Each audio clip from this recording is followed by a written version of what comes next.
Para quienes se criaron en un hogar religioso, los dogmas y las creencias son tan naturales y familiares como un pariente.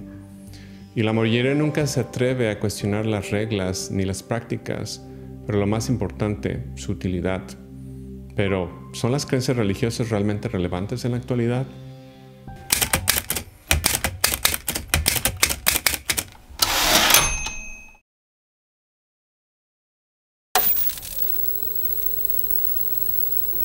El 7 de octubre del 2023, Hamas lanzó un ataque sorpresa contra Israel, causando la muerte de más de 1000 personas. Uno de los ataques más sangrientos en el conflicto y un acto que desencadenó la guerra de Gaza, que aún se libra. Pero además de las espantosas imágenes del ataque, lo que más me llamó la atención fueron los informes sobre celebraciones en países musulmanes y las reacciones en todo el hemisferio occidental que condenaban las celebraciones, calificándolas de barbáricas o inhumanas, pero también utilizándolas como justificación para la escalada de violencia de Israel contra los palestinos. Y pensándolo bien, para la mayoría tiene sentido que celebrar la desgracia de alguien no sea bien recibido, porque está mal visto en nuestra cultura. Pero, ¿qué ocurre si vivimos en una cultura con un código moral dictado enteramente por su religión? Una religión que cita en sus escrituras: infundiremos terror en los corazones de los incrédulos porque atribuyen copartícipes a Dios, aunque Él no ha enviado ninguna autoridad para ello. Su refugio será el fuego. Qué miserables es el hogar de los malvados. O, cuando terminen los meses prohibidos, cuando os encontraréis con los idólatras, matadlos, capturadlos, asediadlos, esperadlos en cada puesto de vigilancia. Entonces regocijarse podría parecer el camino correcto después de seguir la palabra de Dios, ¿verdad? Se podría señalar rápidamente que el problema radica en que las enseñanzas del Corán incitan a la violencia y que el Islam es una religión violenta. Pero también en el Antiguo Testamento encontramos pasajes como: cuando a los justos les va bien, la ciudad se alegra, y cuando los malvados perecen, hay gritos de alegría. Y es cierto que la Biblia incluye otros pasajes sobre el tema como: no te regocijes cuando tu enemigo caiga, ni se alegre tu corazón cuando tropiece. Pero también el Corán tiene pasajes similares que condenan el regocijo por la desgracia ajena. Esto hace que la diferencia entre ambas sea más bien un ejemplo de cuán ortodoxa es una religión en comparación con la otra. O en otras palabras, cuán estrictas son en la adherencia textual de la interpretación. Las contradicciones en estos libros sagrados no son nada nuevo, y no las presento para descalificar las enseñanzas ni las religiones, sino para reflexionar sobre el hecho de que ambos libros se escribieron en una época completamente distinta, con un panorama social, cultural y político diferente, y para considerar si deberíamos seguir usándolos como guía moral en la actualidad, o si con los avances del conocimiento y la tecnología, la religión ha quedado obsoleta.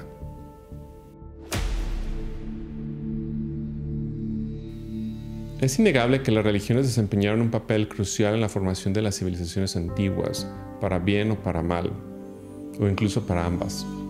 La relación entre las creencias religiosas y las civilizaciones en las que proliferaron es tan intrínseca que resulta difícil distinguirlas y determinar si la formación de una civilización fue consecuencia de la reunión de humanos primitivos unidos por las mismas creencias religiosas, probablemente una deidad que encarnaba un fenómeno natural. Y al hacerlo, proporcionar las anheladas respuestas a los enigmas que sus mentes primitivas no podían descifrar.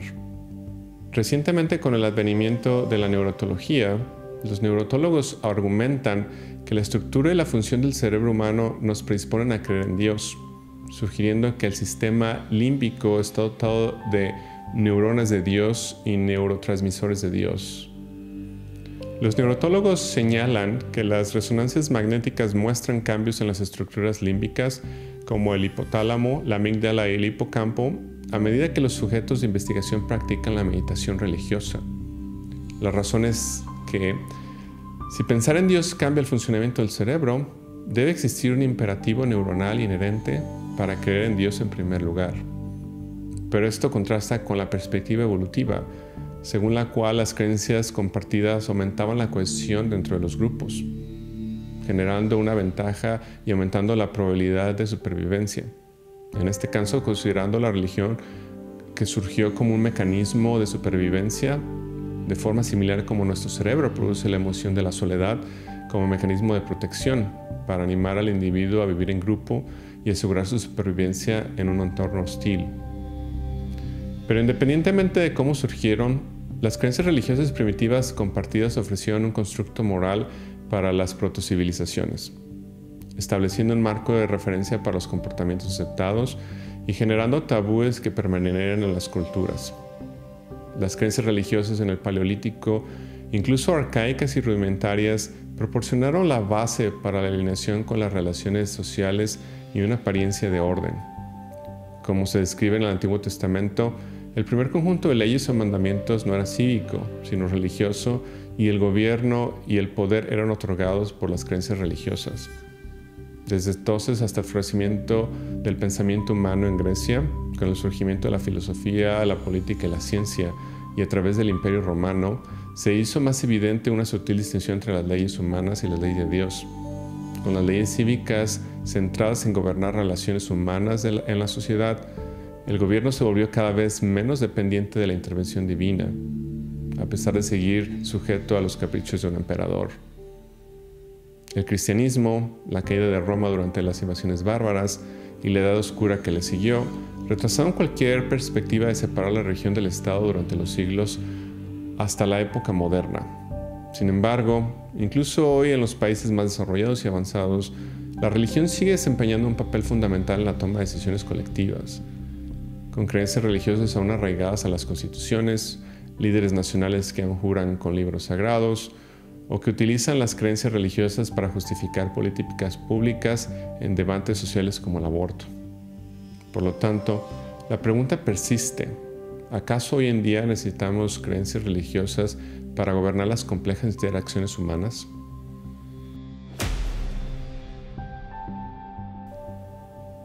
Como mencioné, nuestros antepasados atribuían a una divinidad un fenómeno natural que no podía explicar, y al hacerlo, comprendían el mundo en el que vivían.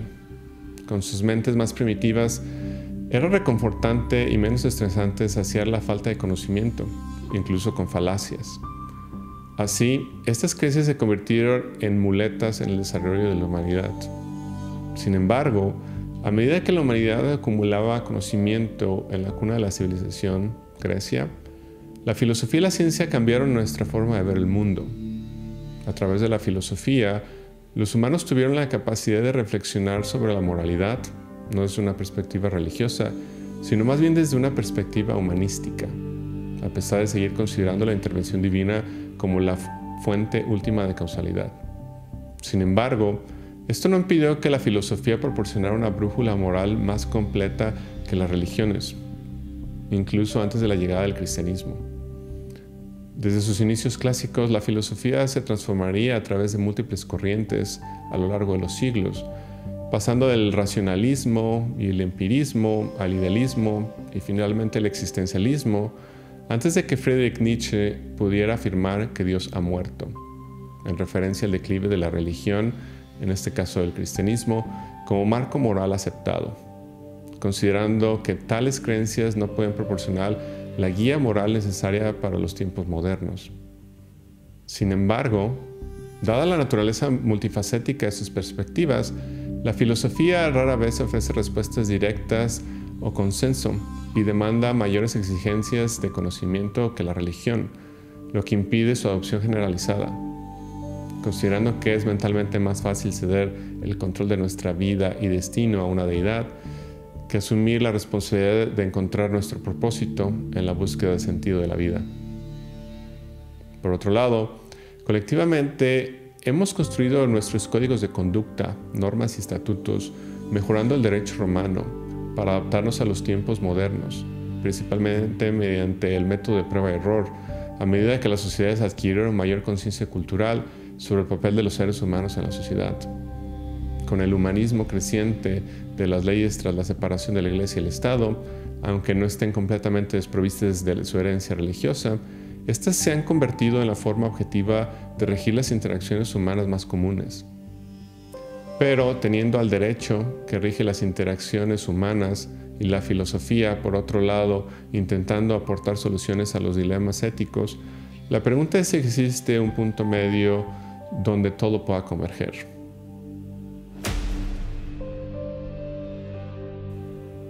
Como parte de la perspicacia empresarial para la resolución de conflictos, una de las estrategias es encontrar un punto en común para ambas partes y a partir de ahí alcanzar acuerdos aceptables para ambos.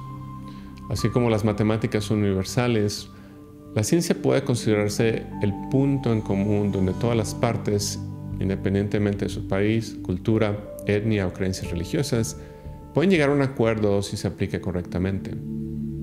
Es cierto que la ciencia no tiene todas las respuestas y no todas las ciencias son precisas ni perfectas, pero la humanidad ha alcanzado la madurez necesaria para garantizar que, en la mayoría de los ámbitos, la apuesta más segura se puede lograr siguiendo el método científico. Es sorprendente que en la era de la inteligencia artificial, la toma de decisiones en los gobiernos aún considere las creencias religiosas y culturales.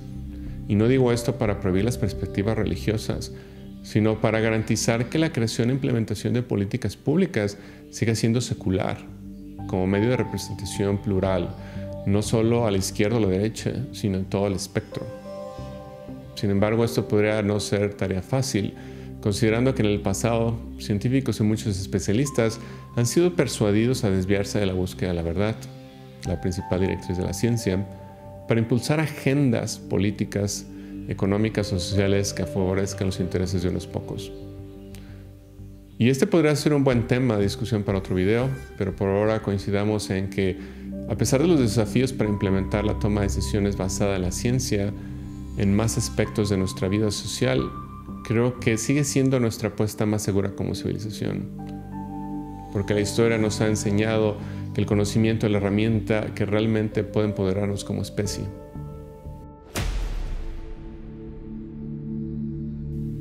Las doctrinas religiosas son un producto de su tiempo, aunque algunas enseñanzas pueden ser verdades atemporales. Para ofrecer libros milenarios para juzgar la realidad completamente diferente que vivimos hoy puede ser más perjudicial que benéfico. La religión jugó un papel en nuestras civilizaciones tempranas, pero como humanidad hemos aprendido todas sus enseñanzas a lo largo de la historia. La humanidad ahora es lo suficientemente madura como para usar su intelecto desarrollado y el conocimiento acumulado durante miles de años para distinguir el bien del mal sin necesidad de una deidad. La religión fue las muletas que usamos como humanidad para caminar, pero ahora ya no las necesitamos. Las muletas se han convertido en una carga que debemos llevar y, lo que es peor, una que nos negamos a soltar. Nos aferramos a la religión aunque nos divide, nos hace diferentes. La religión nos segmenta como especie, como si las fronteras y los idiomas no fueran suficientes divisiones. Volviendo al tema de la guerra en Gaza, que mencioné al principio de este video, todo se trata de empatía, o en este caso, de la falta de empatía. Empatía no solo hacia el sufrimiento ajeno, sino también hacia su ignorancia. Porque si hubieras nacido en una de esas religiones altamente ortodoxas, ¿lo entenderías de mejor manera? Es fácil hablar desde nuestra libertad y relajación religiosa, exigiendo a un grupo de personas que renuncien a sus creencias religiosas para resolver un conflicto armado, cuando nosotros nos negamos a renunciar a las nuestras. Y esa es la razón por la que renuncié al catolicismo y desde entonces he dedicado mi tiempo a estudiar múltiples religiones y culturas para eliminar esa barrera religiosa, para poder encontrar a mis semejantes en un punto medio y para poder decirles que si yo fui capaz de dejar a un lado las creencias que me inculcaron desde mi nacimiento en búsqueda de la verdad, tú también puedes hacerlo. Gracias por ver. Si te gustó el video, compártelo y suscríbete a mi canal. También puedes visitar mi blog, donde encontrarás más artículos que abordan temas similares. O si disfrutas de la literatura que invita a la reflexión, es posible que también te guste mi serie de novelas de fantasía oscura. Los enlaces se encuentran en la descripción a continuación. Gracias de nuevo y nos vemos la próxima. Adiós.